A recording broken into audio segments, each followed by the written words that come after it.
Hello बच्चों। हाँ जी बच्चे, मेरे वालों प्यार भरी सत श्री अकाल। आशा है कि तुसी सारे घर च सुरक्षित होवोगे, करोना की महामारी तो बचे हुए होवोगे। अज के समय दे विच करोना के केसिस बहुत वध रहे हैं। इहदे तो सानू बच के रहना चाहिए है, अपने आप को बचा के रखना चाहिए है ते अपने परिवार को, ताकि असीं इस महामारी तो बच सकीए। इहदे एहतियात बारे तो बहुत बार टीवी ते हर जगह ते इस दे बारे दस्सिया जाता है कि इस तो बचन वास्ते सानू की करना चाहिए है।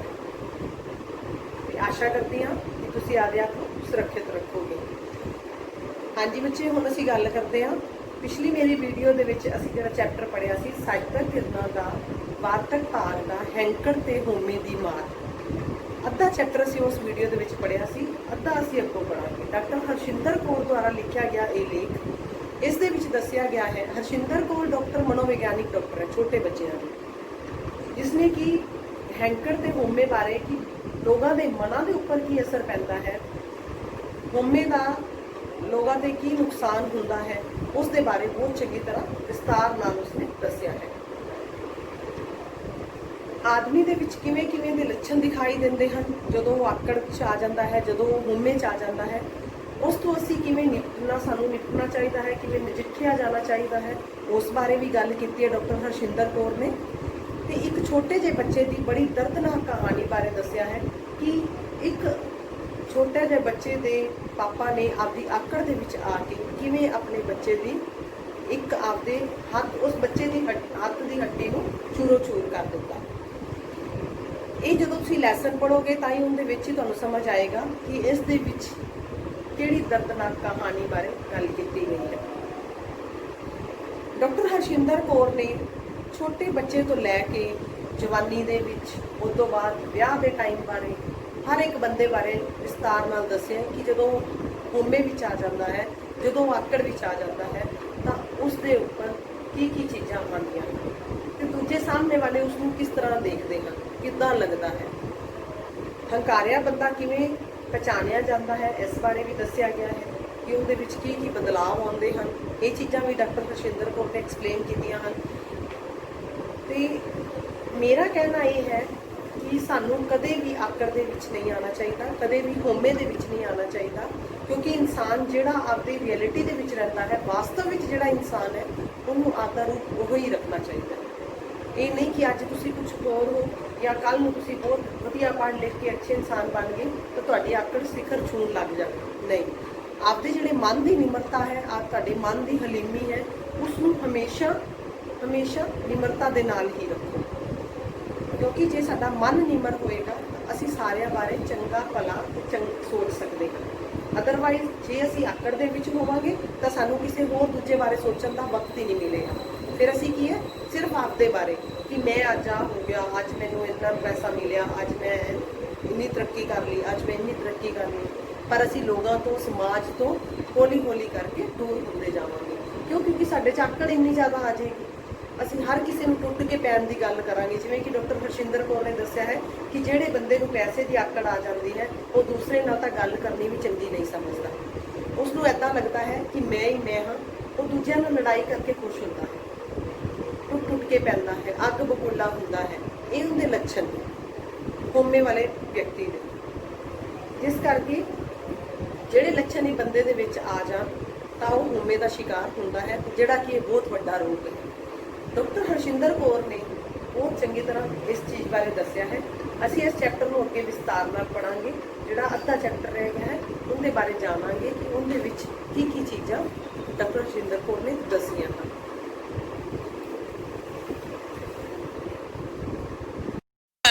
इस तरह आखिर पता किवें लगे कि बंदा हंकारिया होया है। फिर इस बाद दसदे भी किद्दां सानूं पता लगदा, सिमटम्स उहदे लक्षण की ने भी पता लगता है बंदा बड़ा हंकारिया है। फिर पता लगता है जदों बंदा अपने बारे टोका टोकी की निक्की जी गल उत्ते खिंच जाता है, ਮਾੜੀ ਜੀ ਗੱਲ ਤੇ ਖਿੱਚ ਜਾਂਦਾ, ਗੁੱਸਾ ਆ ਜਾਂਦਾ ਹੈ। ਰਿੱਤਾ ਜਿੰਨੀ ਪੁੱਛ ਗਿੱਛ ਕਰਨ ਤੇ ਪਾਸਾ ਵੱਟ ਲੈਂਦਾ ਹੈ, ਗੱਲ ਕਰਦਿਆਂ ਕੱਟੇ ਜਾਣ ਉੱਤੇ ਅੱਗ ਬਗੂਲਾ ਹੋ ਜਾਂਦਾ ਹੈ, ਨਹੀਂ ਕੋਈ ਉਸਦੀ ਗੱਲ ਨੂੰ ਕੱਟ ਦੇਵੇ, ਵਿੱਚ ਬੋਲ ਪਏ, ਗੁੱਸਾ ਆ ਜਾਂਦਾ ਹੈ।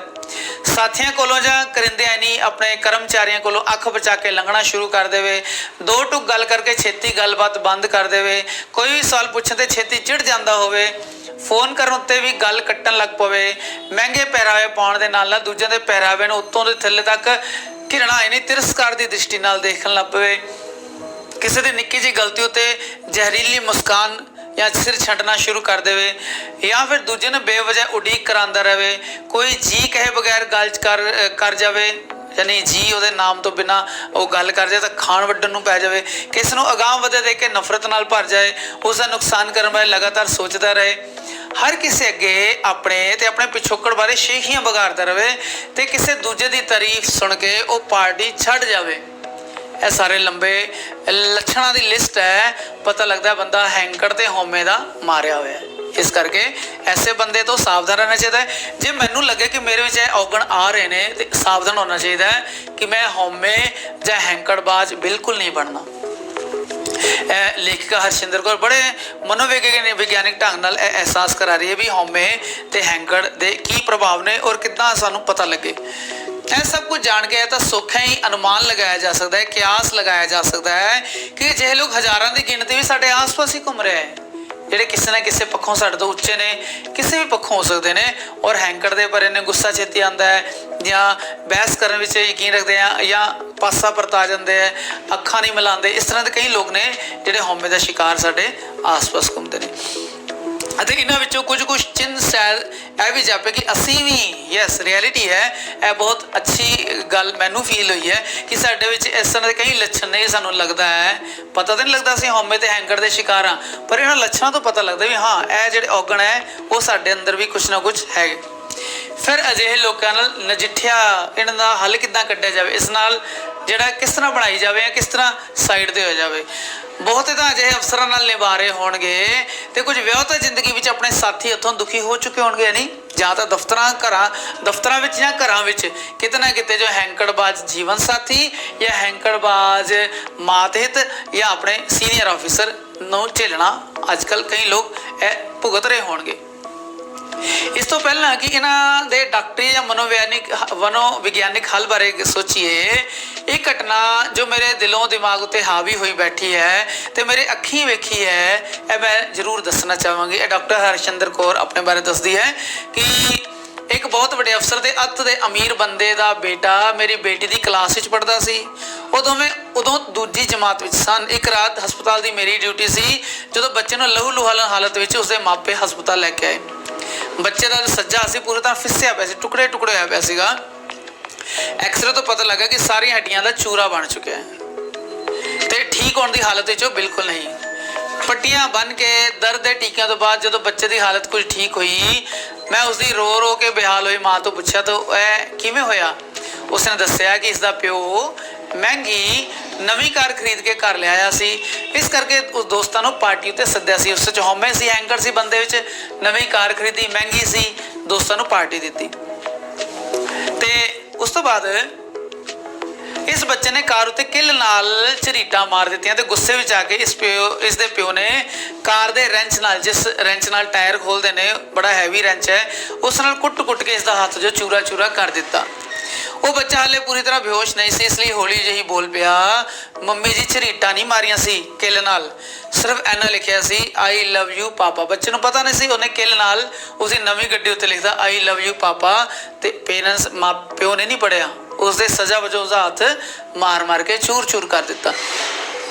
ਪਾਪਾ ਸ਼ਬਦ ਅਜੇ ਪੂਰਾ ਨਹੀਂ ਸੀ ਲਿਖ ਸਕਿਆ, ਪਾਪਾ ਪਹਿਲਾਂ ਹੀ ਮਾਰਨ ਲੱਗ ਪਏ। ਇਹ ਸੁਣ ਕੇ ਮੇਰਾ ਦਿਲ ਬੁੱਝ ਗਿਆ। ਸਿਰਫ ਪਿਆਰ ਦਾ ਇਜ਼ਹਾਰ ਕਰਨ ਖਾਤਰ ਉਸ ਬੱਚੇ ਦਾ ਸੱਜਾ ਹੱਥ ਜ਼ਿੰਦਗੀ ਭਰ ਲਈ ਨਕਾਰਾ ਹੋ ਗਿਆ। ਉਸਦੇ ਪਿਓ ਦੇ ਮੱਥੇ ਉੱਤੇ ਰੱਤਾ ਜਿੰਨੀ ਵੀ ਸ਼ਿਕਨ ਨਹੀਂ ਸੀ। ਮੈਨੂੰ ਪਤਾ ਲੱਗਿਆ ਕਿ ਬਾਅਦ ਵਿੱਚ ਉਹ ਹੰਕਾਰੀ ਪਿਓ ਤੇ ਮਾਂ ਦਾ ਵਿਆਹ ਹੀ ਟੁੱਟ ਗਿਆ ਤੇ ਮਾਂ ਬੱਚੇ ਨੂੰ ਲੈ ਕੇ ਪਟਿਆਲਾ ਛੱਡ ਕੇ ਚਲੀ ਗਈ। ਇਹੋ ਜਿਹੇ ਹੋਰ ਵੀ ਬਥੇਰੇ ਕੇਸ ਵੇਖਣ ਨੂੰ ਮਿਲਦੇ ਹਨ ਤੇ ਜਿਸ ਦਾ ਹੱਲ ਡਾਕਟਰ ਵਾਸਤੇ ਕੱਢਣਾ ਬੜਾ ਔਖਾ ਹੈ। ਅਗਲੇ ਪੇਜ ਨੰਬਰ 58 ਨੰਬਰ ਪੇਜ ਤੇ ਆਉਂਦੇ ਆ।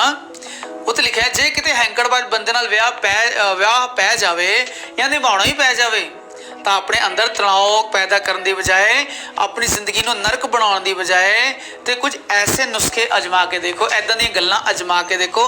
ਹੁਣ ਉਪਾਅ ਕੀ ਦੱਸਦੀ ਹੈ? ਹੁਣ ਅਸੀਂ ਡਾਕਟਰ ਹਰਸ਼ਿੰਦਰ ਕੌਰ ਦੇ ਅਗਲੇ ਸ਼ਬਦਾਂ ਬਾਰੇ ਦੇਖਦੇ ਹਾਂ। ਪਹਿਲੇ ਇਹ ਪੱਕਾ ਕਰੋ ਕਿ ਬੰਦਾ ਹੈਂਕੜਬਾਜ਼ ਹੈ ਵੀ ਜਾਂ ਸਾਡੇ ਤੋਂ ਹੀ ਕੋਈ ਗਲਤੀ ਹੋਈ ਹੈ ਜਿਸ ਕਰਕੇ ਅਫਸਰ ਬਹੁਤ ਨਾਰਾਜ਼ ਹੈ। ਅਫਸਰ ਦੀ ਗੱਲ ਹੈ, ਉਹ ਨਾਰਾਜ਼ ਹੈ, ਉਹ ਬੋਲ ਨਹੀਂ ਰਿਹਾ, ਸਾਡੇ ਕੋਲੋਂ ਗਲਤੀ ਹੋਈ ਕਿ ਵਾਕਈ ਹੈਂਕੜਬਾਜ਼ ਹੈ, ਇਹ ਨਿਰਣਾ ਕਰ ਲੈਣਾ ਚਾਹੀਦਾ।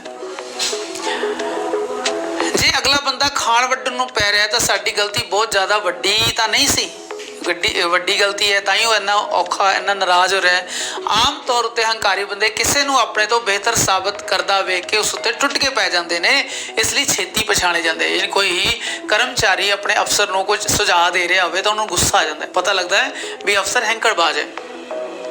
ਅਜਿਹੇ ਹਾਲਾਤ ਵਿੱਚ ਆਪਣੇ ਦ੍ਰਿੜ ਇਰਾਦੇ ਤੇ ਮਾਨਸਿਕ ਤਾਕਤ ਨਾਲ ਡਟੇ ਰਹਿਣਾ। ਵੀ ਜੇ ਇੱਦਾਂ ਦਾ ਤੁਹਾਡਾ ਅਫਸਰ ਹੈ ਜਾਂ ਕੋਈ ਸਾਥੀ ਹੈ ਤਾਂ ਦ੍ਰਿੜ ਇਰਾਦੇ ਨਾਲ ਔਰ ਪੂਰੀ ਮਾਨਸਿਕ ਤਾਕਤ ਨਾਲ ਡਟੇ ਰਹਿਣਾ ਤੇ ਟਿਕਾ ਕੇ ਛੋਟਾ ਤੇ ਢੁਕਵਾਂ ਜਵਾਬ ਦੇਣਾ। ਇੱਦਾਂ ਜੋ ਭੈੜਾ ਬੋਲਦਾ ਬੰਦਾ ਉਹ ਛੇਤੀ ਜਿਹੜਾ ਚੁੱਪ ਹੋ ਜਾਂਦਾ। ਕਿਸ ਤਰ੍ਹਾਂ? ਦ੍ਰਿੜ ਇਰਾਦਾ, ਪੂਰੀ ਮਾਨਸਿਕ ਤਾਕਤ ਨਾਲ ਔਰ ਛੋਟੇ ਜਵਾਬ ਦੇਣਾ ਔਰ ਠੀਕ ਜਵਾਬ ਦੇਣਾ। ਇਸ ਨਾਲ ਉਹ ਜਿਹੜਾ ਬੰਦਾ ਹੈ ਨਾ, ਜਿਹੜਾ ਬਹੁਤ ਬੁਰਾ ਬੋਲ ਰਿਹਾ, ਹੈਂਕੜ ਨਾਲ ਬੋਲ ਰਿਹਾ, ਉਹ ਠੀਕ ਹੋ ਜਾਂਦਾ, ਚੁੱਪ ਹੋ ਜਾਂਦਾ। ਜੇ ਕਿਸੇ ਅਜਿਹੇ ਬੰਦੇ ਰਾਹੀਂ ਬੇਇੱਜ਼ਤੀ ਹੋ ਗਈ ਹੋਵੇ ਤਾਂ ਉਸਨੂੰ ਦਿਲ ਉੱਤੇ ਲਾਉਣ ਦੀ ਲੋੜ ਨਹੀਂ, ਕਿਉਂਕਿ ਬੰਦਾ ਇਸ ਤਰ੍ਹਾਂ ਦਾ ਹੈਂਕੜਬਾਜ਼, ਉਹਨੇ ਬੋਲਣਾ ਹੀ ਹੈ ਔਰ ਹਰੇਕ ਨਾਲ ਇਸ ਤਰ੍ਹਾਂ ਹੀ ਬੋਲੇਗਾ। ਇਸ ਕਰਕੇ ਜੇ ਤੁਹਾਡੇ ਨਾਲ ਇਸ ਤਰ੍ਹਾਂ ਦੇ ਬੰਦੇ ਦੀ ਕੋਈ ਵਾਹ ਪੈ ਗਿਆ ਹੈ ਤੇ ਦਿਲ ਨੂੰ ਨਹੀਂ ਲਾਉਣਾ ਚਾਹੀਦਾ, ਬਲਕਿ ਬਾਅਦ ਵਿੱਚ ਉਸ ਵਿੱਚੋਂ ਕੋਈ ਹਾਸੇ ਦੀ ਗੱਲ ਕੱਢ ਕੇ ਨਾ ਉਸਦੇ ਹਾਵ ਭਾਵ ਤੇ ਆਪਣੇ ਦਿਲ ਵਿੱਚ ਮਜ਼ਾਕ ਕੱਸ ਲੈਣਾ ਚਾਹੀਦਾ। ਇਹ ਬੰਦਾ ਹੈ ਇੱਦਾਂ ਜਾਂ ਇਹਦਾ ਸਰੀਰ ਇੱਦਾਂ ਦਾ, ਯਾਨੀ ਆਪਣੇ ਵੱਲੋਂ ਉਹ ਬੰਦੇ ਦਾ ਕੋਈ ਨਾ ਕੋਈ ਮਜ਼ਾਕ ਆਪਣੇ ਮਨ 'ਚ ਲੱਭ ਕੇ ਤੇ ਉਸ ਨੂੰ ਮਾਫ ਕਰ ਦੇਣਾ ਚਾਹੀਦਾ।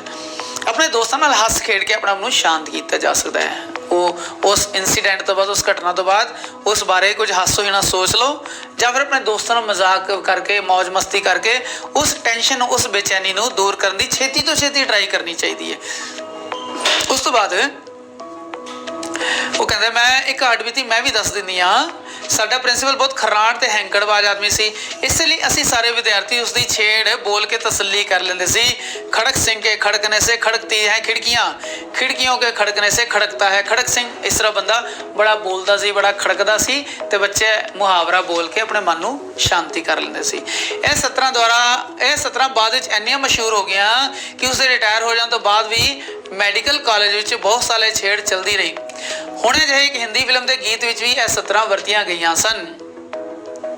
ਅਗਲੇ ਪੈਰੇ ਵਿੱਚ ਦੱਸਦੀ ਹੈ ਲੇਖਿਕਾ, ਮਨੋਵਿਗਿਆਨੀ ਸੁਝਾਅ ਦਿੰਦੇ ਨੇ, ਜੋ ਸਾਈਕੈਟ੍ਰਿਕਸ ਨੇ ਉਹ ਸੁਝਾਅ ਦਿੰਦੇ ਨੇ, ਆਪਣੇ ਮਨੋਬਲ ਨੂੰ ਹੋਰ ਤਾਕਤਵਰ ਬਣਾਉਣ ਲਈ ਆਪਣੀ ਸੁਣਨ ਸ਼ਕਤੀ ਦੇ ਨਾਲ ਆਪਣੇ ਹਾਵ ਭਾਵ ਤੇ ਵੀ ਕਾਬੂ ਰੱਖਣ ਦਾ ਇਸ ਤੋਂ ਵਧੀਆ ਤਰੀਕਾ ਕੋਈ ਨਹੀਂ ਕਿ ਕਿਸੇ ਫਜ਼ੂਲ ਹੰਕਾਰੀ ਬੰਦੇ ਤੋਂ ਬਕਵਾਸ ਸੁਣ ਲੈਣ ਤੋਂ ਬਾਅਦ ਆਪਣੇ ਆਪ ਨੂੰ ਬੇਕਾਬੂ ਨਾ ਹੋਣ ਦਿੱਤਾ ਜਾਵੇ। ਵੀ ਸਭ ਤੋਂ ਵਧੀਆ ਤਰੀਕਾ ਹੈ ਵੀ ਆਪਣੀ ਸੁਣਨ ਸ਼ਕਤੀ ਵਧਾਉਣੀ ਚਾਹੀਦੀ ਹੈ, ਆਪਣੇ ਹਾਵ ਭਾਵ, ਆਪਣੇ ਗੁੱਸੇ ਤੇ ਕੰਟਰੋਲ ਰੱਖਣਾ ਚਾਹੀਦਾ ਹੈ ਔਰ ਉਸ ਦੀ ਫਾਲਤੂ ਦੀ ਬਕਵਾਸ ਸੁਣਨ ਤੋਂ ਬਾਅਦ ਵੀ ਆਪਣੇ ਮਨ ਨੂੰ ਬੇਕਾਬੂ ਨਹੀਂ ਹੋਣ ਦੇਣਾ ਚਾਹੀਦਾ।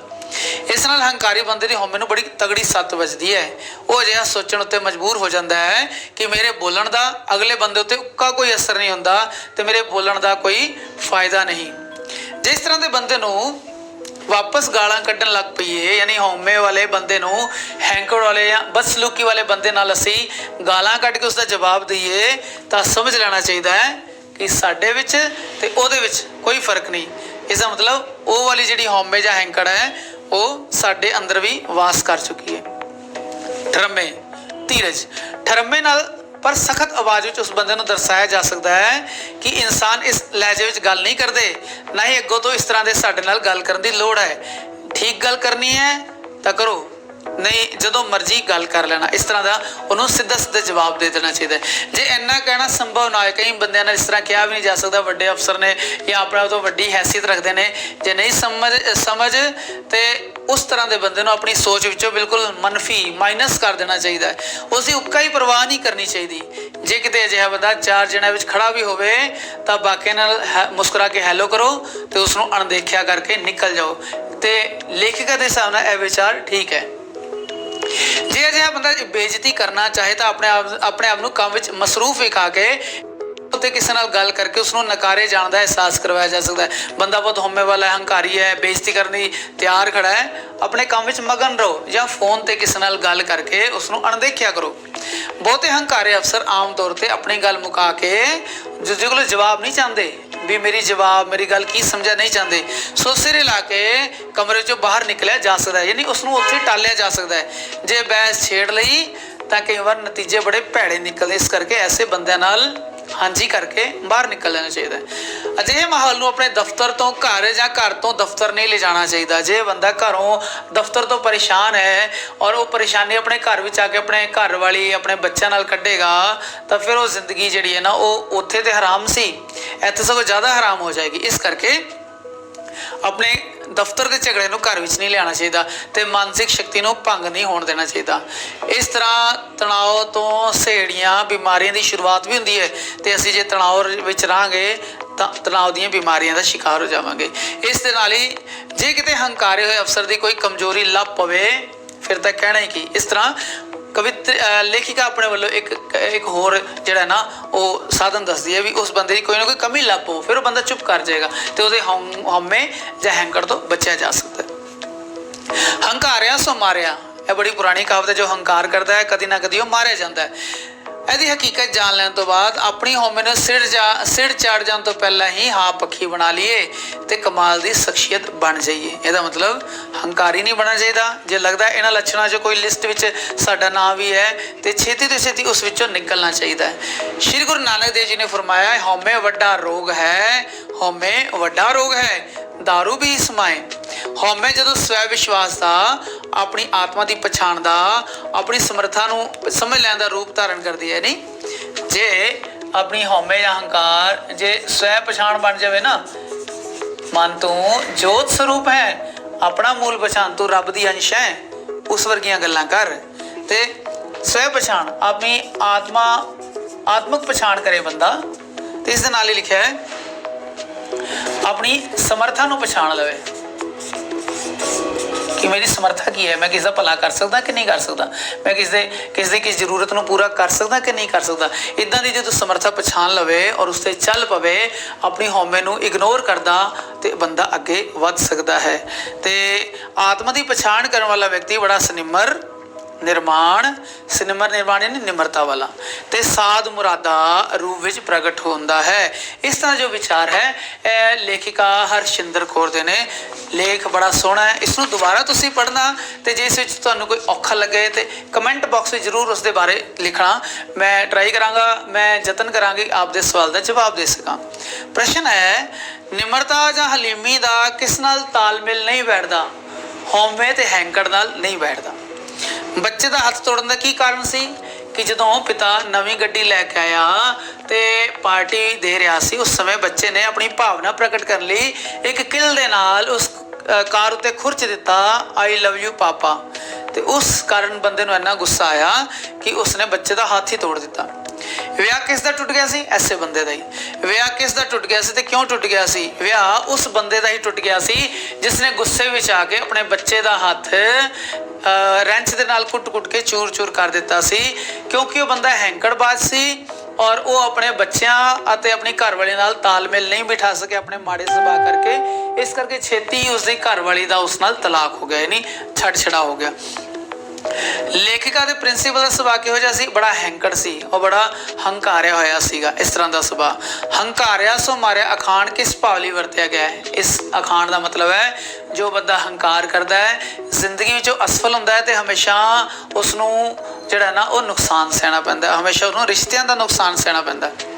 ਆਪਣੇ ਆਪ ਨੂੰ ਕਿਵੇਂ ਸ਼ਾਂਤ ਕੀਤਾ ਜਾ ਸਕਦਾ ਹੈ? ਆਪਣੇ ਆਪ ਨੂੰ ਸਥਿਤੀ ਦੇ ਅਨੁਕੂਲ ਢਾਲ ਕੇ ਜੇ ਸ਼ਾਂਤ ਕੀਤਾ ਜਾ ਸਕਦਾ ਹੈ। ਜੇ ਕੋਈ ਬੰਦਾ ਬਹੁਤ ਹਉਮੈ ਦਾ ਭਰਿਆ ਹੈਂਕੜਬਾਜ਼ ਹੈ, ਬੁਰਾ ਸਲੂਕ ਕਰ ਰਿਹਾ ਹੈ ਤੇ ਐਸੇ ਬੰਦੇ ਨੂੰ ਧੀਰਜ ਨਾਲ ਸੁਣਨਾ ਚਾਹੀਦਾ ਹੈ।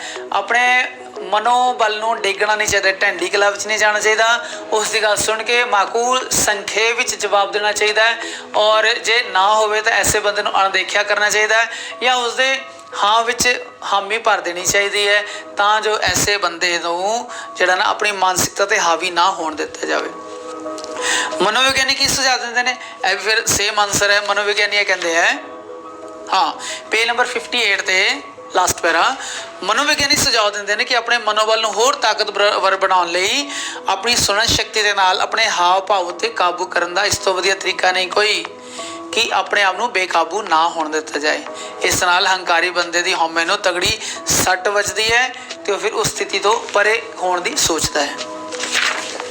ਇੱਥੇ ਲਿਖਿਆ ਹੈ ਹੰਕਾਰੀ ਮਨੁੱਖ ਤੋਂ ਕਿਵੇਂ ਬਚਿਆ ਜਾ ਸਕਦਾ ਹੈ। ਫਿਰ ਉਹੀ ਗੱਲ ਆ ਗਈ, ਹੰਕਾਰੀ ਮਨੁੱਖ ਤੋਂ ਬਚਣ ਲਈ ਉਸ ਨੂੰ ਅਣਦੇਖਿਆ ਕੀਤਾ ਜਾ ਸਕਦਾ ਹੈ, ਉਸ ਦੀ ਹਾਂ ਵਿੱਚ ਹਾਂ ਮਿਲਾ ਕੇ ਦੂਰ ਹੋਇਆ ਜਾ ਸਕਦਾ ਹੈ, ਜਾਂ ਫਿਰ ਆਪਣੇ ਸੰਖੇਪ ਤੇ ਟਿਕਾਅ ਵਾਲੇ ਵਾਕਾਂ ਨਾਲ ਉਸ ਨੂੰ ਸਮਝਾ ਦੇਣਾ ਚਾਹੀਦਾ ਹੈ ਕਿ ਉਹ ਗਲਤੀ ਤੇ। ਇਸ ਤਰ੍ਹਾਂ ਅਸੀਂ ਹੰਕਾਰੇ ਔਰ ਹੈਂਕੜਬਾਜ਼ ਬੰਦੇ ਨੂੰ ਜੋ ਨਾ ਆਪਣੇ ਮਨ ਤੇ ਹਾਵੀ ਨਹੀਂ ਹੋਣ ਦੇ ਸਕਦੇ। ਫਿਰ ਅਗਲੇ ਹੈ ਪੇਜ ਨੰਬਰ 61 ਤੇ ਵਿਰੋਧੀ ਸ਼ਬਦ ਬਣਾਓ। ਹੰਕਾਰ ਦਾ ਆਏਗਾ ਨਿਮਰਤਾ, ਹੰਕਾਰ ਦਾ ਆਏਗਾ ਨਿਮਰਤਾ, ਦੋਸਤੀ ਦਾ ਆਏਗਾ ਦੁਸ਼ਮਣੀ, ਸ਼ਾਂਤੀ ਦਾ ਆਏਗਾ ਅਸ਼ਾਂਤੀ, ਸਵਾਲ ਦਾ ਆਏਗਾ ਜਵਾਬ,